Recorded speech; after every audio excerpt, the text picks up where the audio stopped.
Eh bien salut tout le monde, aujourd'hui on se retrouve pour un montage PC pour découvrir un peu la gamme de chez Antec que je ne connais pas du tout, mis à part le Torque qui est un des plus connus pour moi de chez Antec. Et du coup on va découvrir leur pack triple fan avec contrôleur, les petites bandes LED, leur alimentation. Donc celle-ci c'est une 600 watts, c'est la Neo Eco Gold, donc 80 plus Gold, et le Antec NX600. En ce qui concerne la config, on va rien changer, on va toujours avoir mon Ryzen 7 3700X, mon water cooling NZXT, à voir s'il passe à l'intérieur, ça c'est encore autre chose. Ma carte mère toujours pareil, la ASRock X570 Steel Legend, et pour la RAM on va rester quand même sur les PNY, 32 Go de RAM en dual channel. Mais en tout cas rien ne change mis à part le boîtier, le système de refroidissement Airflow dans le boîtier et l'alimentation, sinon tout reste identique. Donc moi ce que je vais faire c'est que je vais monter le PC, vous allez avoir des petits plans sympas, environ 30 secondes, 45 secondes, et après on va parler de la gamme parce que c'est vraiment plus la gamme d'Antec qui intéresse, pas spécialement le montage. Je vais monter mon PC à l'intérieur de ce boîtier et utiliser les produits qu'Antec m'ont envoyés. D'ailleurs, encore merci à eux de pouvoir justement réaliser cette vidéo et après peut-être en faire une autre. On verra, peut-être qui sait découvrir le Torque que je n'ai jamais eu à proprement parler dans mes mains pour que je puisse justement me faire mon petit setup white avec un Torque blanc. J'attends que ça, franchement. Je vais leur en parler, on va voir ce qu'on peut faire. Si vraiment on peut tout mettre dans un petit Torque blanc, ça serait vraiment juste magnifique. Après spécialement, bon, c'est vraiment pour moi un boîtier qui est mythique et qui est vu et revu dans le Twitch game. Mais voilà, en tout cas, on a tout ça, donc le NX600, une 600 watts et le pack qui nous envoyait, le Prism 120 ARGB avec 2 bandes LED, 3 ventilateurs et un contrôleur, si je ne dis pas de bêtises, c'est ça. Donc voilà, donc moi je vous laisse avec la suite de la vidéo, le montage, et après on va parler un peu de la gamme Antec.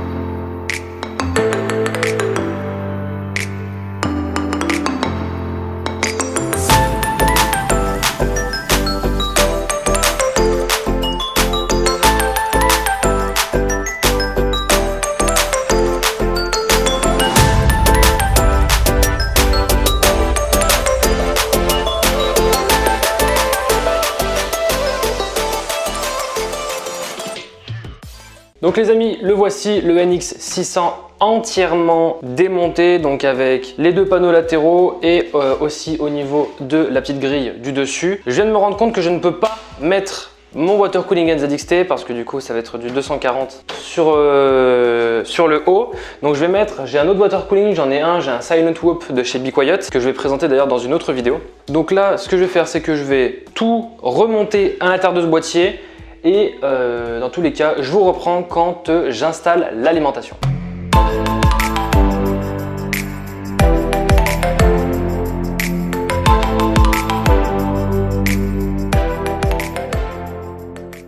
Bon, du coup, concernant l'alimentation, c'est un peu dommage parce que ce genre de modèle-là est en non modulaire, donc forcément, on va se taper la totalité des câbles, sachant qu'on va pas tous les utiliser. Je crois que au niveau des pins peut-être de la carte graphique ne sont pas spécialement tous utilisés. Donc bon, après c'est pas grave. À l'arrière du boîtier, on a quand même relativement de la place pour pouvoir justement mettre les câbles qui nous servent à rien. Moi dans tous les cas, je m'en fous parce que la plupart du temps j'utilise des câbles d'extension, donc en soi on ne les voit pas, mais j'ai quand même une modulaire de mon côté.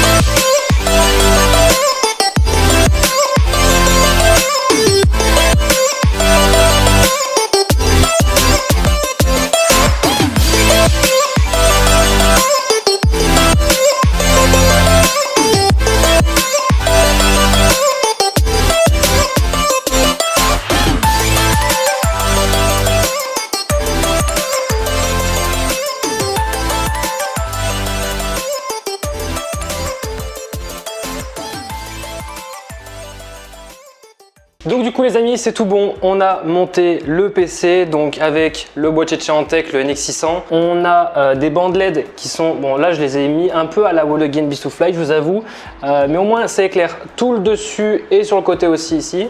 On fait passer les câbles à l'arrière qui a justement dans le pack 120 prismes.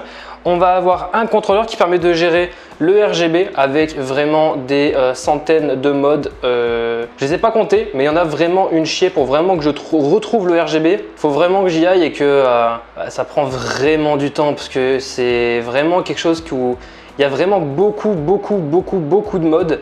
Et c'est d'un côté, je trouve ça cool de pouvoir justement proposer ce genre de truc comme ça. Après, je sais qu'il y a aussi les mêmes du côté de chez Corsair, mais c'est autre chose. C'est pas le même prix, c'est différent. Puis bon, il y en a plein aussi des comme ça, mais je trouve que vraiment les bandelettes chez Antec sont vraiment bien foutues. Donc du coup, on a un ventilateur en extraction qui est celui qui est à l'origine du boîtier, mais on a également les petits ventilos qui sont fournis dans le pack.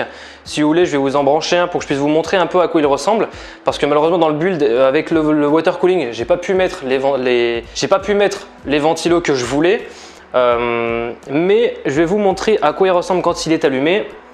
Donc voilà les ventilos, donc le RGB est vraiment très propre, ça me fait penser au LL120, mais je les trouve plus avec justement l'espèce de petit dissipateur un peu de lumière.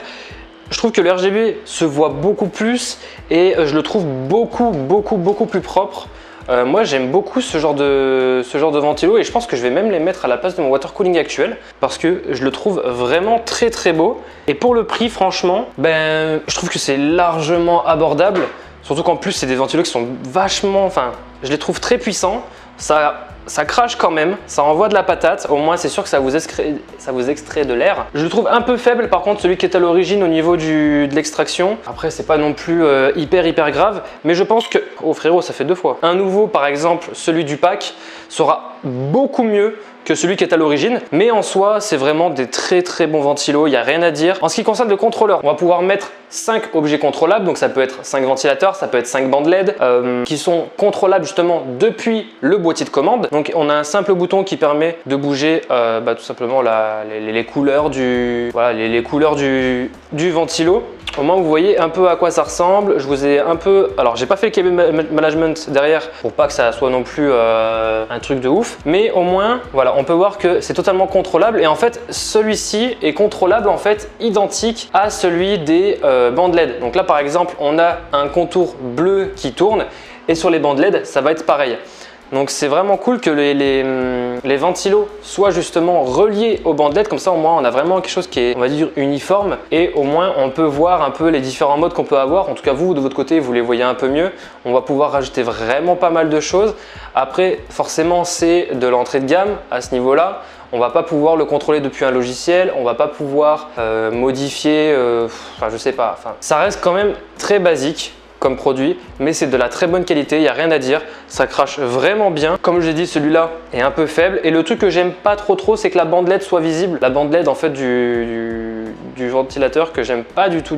Je suis pas spécialement fan, mais au moins on a un ventilo qui envoie de la pêche et moi personnellement, enfin voilà, ça me suffit amplement. Le boîtier je vais le garder le temps que qu'un autre me fasse kiffer et je pense que déjà j'en ai déjà un autre aussi que je vais faire un autre build, mais voilà, en tout cas j'ai bien aimé monter justement dans ce boîtier. Il est très pratique, même au niveau du cable management. Bon, c'est pas le meilleur, mais c'est pas le pire non plus. Le pire, on a quand même celui de chez Lianli, celui que j'ai actuellement. Je crois que c'est le P011 dynamique ou un truc comme ça. Une galère pas possible à faire un cable management. Je préfère largement le Asus Helios, qui lui est une grosse dinguerie au niveau du cable management. C'est un truc de ouf. Mais voilà, au moins celui-là, il est pratique. Bon, je l'ai pas fait. Le petit point un peu négatif, c'est qu'au niveau d'alimentation, là, on a 600 watts, donc ça suffit amplement. Mais le petit problème, c'est que c'est une non modulaire. Et c'est vrai que quand tu as l'habitude d'être sur du modulaire, c'est compliqué de revenir après sur du non modulaire parce que du coup tu sais pas de quoi en faire tes câbles puisque tu as une habitude à faire du cable management quand c'est du modulaire. Donc forcément là c'est différent, tu as tous les câbles qui ne te servent pas, donc c'est pas non plus pénalisant. Mais voilà, je suis largement content d'avoir pu tester ces différents produits. On a vraiment des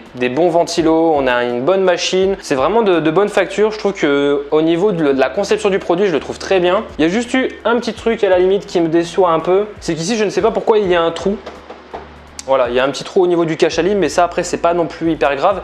Et un autre truc que j'ai pas spécialement aimé, c'est à l'arrière pour laisser en fait place au port de carte graphique. On est obligé de les enlever, vous savez, quand vous êtes obligé de les bouger comme ça pour qu'ils puissent se casser.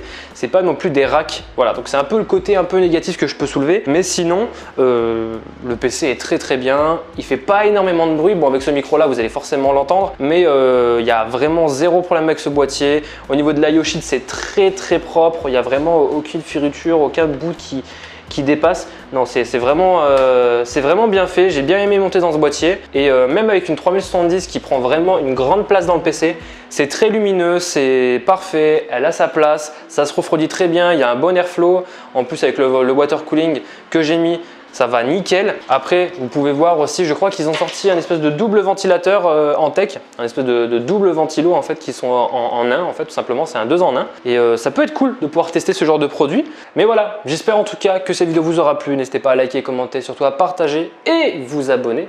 Ça fait toujours plaisir. Et puis bon, on se retrouve dans la prochaine vidéo. Ciao.